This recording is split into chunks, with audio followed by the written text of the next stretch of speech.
ஸ்விட்ச் ஆஃப் தான்ப்பா வருது. சுவிட்ச் ஆஃப்னு வருதா? அவருக்கு வேற ஏதாவது கூட பிரச்சனையா இருக்கலாம்ல? வேற என்ன பிரச்சனை இருக்க போகுது? அப்படியே இருந்தாலும் அதை நம்ம கிட்ட ஃபோன் பண்ணி சொல்றதுக்கு என்ன? கண்டிப்பா இவன் தான் எல்லாத்தையும் தூக்கிட்டு ஓடி போயிருப்பான்பா. மாப்பிள்ளன்னு நீங்க ரொம்ப இடம் கொடுத்துட்டீங்க.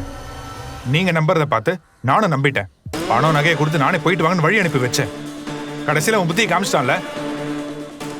ஏங்க கால் வலிக்க போகுது. ச்சே.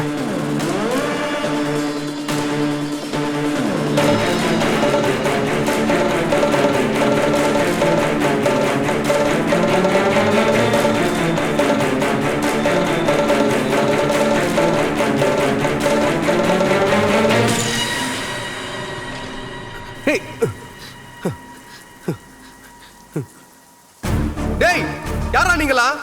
எதுக்குடா தூக்கிட்டு வந்தீங்க? டேய் நகை பணத்தை வர இவனை தூக்கிட்டு போயிடா. டேய் உங்களெல்லாம் பார்த்தா நகை கடத்த வந்த மாதிரி தெரியலடா. சம்பந்தமே இல்லாம என்னதுக்கு தூக்கிட்டு வந்தீங்க? டேய் நல்லா அவ்வளவு வருத்தம் இல்லடா, சொன்னா கேளுங்கடா. டேய் என்னை வச்சு மிரட்டி காசு வாங்கலாம் நினைச்சீங்கன்னா இப்பவே சொல்றேன், எனக்காக 10 பைசா எவனும் கொடுக்க மாட்டான்டா. டேய் ஏதோ இருந்தாலும் பேசி தீர்த்துக்கலாம்டா, கட்ட அவுத்து விடுங்கடா. டேய் டேய் எவனாவது வாங்கடா. டேய் நான் கத்துறது கேக்குதா இல்லையாடா? ஓ பாவம் பார்த்து வண்டியை நிறுத்துறேன் பாரு, செருப்பால் அடிக்கணும். என்னடா இவன் அப்பத்துல இருந்து கத்திக்கிட்டே இருக்கான்? டேய் வாங்கடா. உன்னை வாயை கட்ட சொன்னா கட்டினியா? இல்லண்ணே மறந்துட்டேன். அப்ப கத்ததான்டா செய்வா. போய் வாயை கட்டுறா. டேய் போடா. யாராச்சும் வாங்கடா, கட்ட அவுத்து விடுங்கடா. இவனை டேய் கட்ட அவுத்து. அண்ணே அண்ணே வண வண வண வண வண வா வா வா வா வா வா வண அண்ணே கட்ட அவுத்து விடுனே, கட்ட அவுத்து விடுனே, கட்ட அவுத்து விடுனே. வண வண வண. என்ன பண்றான்? யோ அப்ப கட்டவுக்கு வரலையா நீ? ஆமா இவருக்கு கட்ட வர அவுத்து விடுவாங்க. அண்ணே அண்ணே அண்ணே அண்ணே அண்ணே அண்ணே அண்ணே எதுனாலும் பேசிக்கலாம் அண்ணே.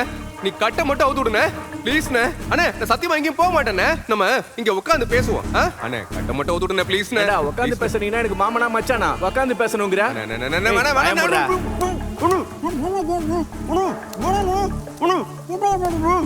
நீ எப்படி கத்துறன்னு பாக்குறேன்.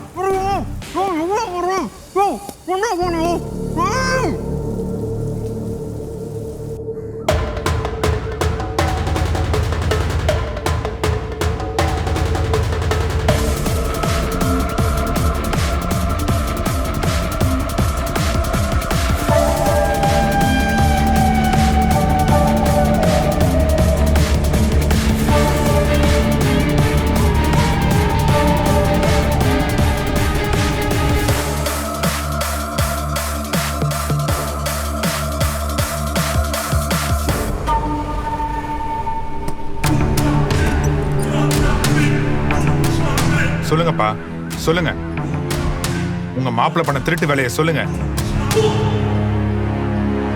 அப்பா அவர் எங்க இருக்காருன்னு ஏதாவது தெரிஞ்சதா? இல்ல நாம ஏமாந்துட்டோமா?